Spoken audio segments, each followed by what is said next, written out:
Hello friends, welcome to Indian சமையல். இன்றைக்கி நம்ம பார்க்க போகிறது பச்சை மிளகாய் மீன் வறுவல். அதுக்கு ஒரு 4 காரமான பச்சை மிளகாய் நான் எடுத்திருக்கேன்.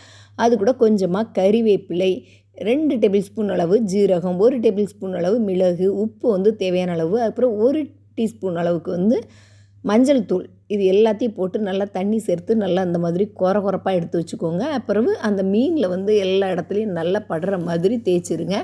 அப்புறம் இதை வந்து அப்படியே மூடி ஒரு அரை மணி நேரம் வச்சிடலாம். அப்போ வந்து அந்த உப்புலாம் இறங்கும். இப்போ பார்த்திங்கன்னா அந்த மீன் வந்து அரை மணி நேரம் கழித்து ரெடி ஆகிடுச்சு.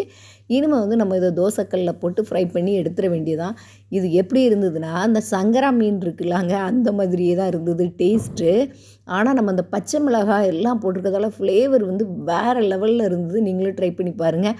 ஒருவேளை இது சங்கரா மீனாக தான் இருக்குமோ என்னமோ தெரியலை. பேரை மாற்றி பச்சை கிளி மஞ்சள் கிளின்லாம் வச்சுருக்காங்களோ என்னமோ தெரில. ஆனால் மீன் சூப்பராக இருந்தது. இந்த வீடியோ பிடிச்சதுன்னா லைக் பண்ணுங்கள். தேங்க்யூ.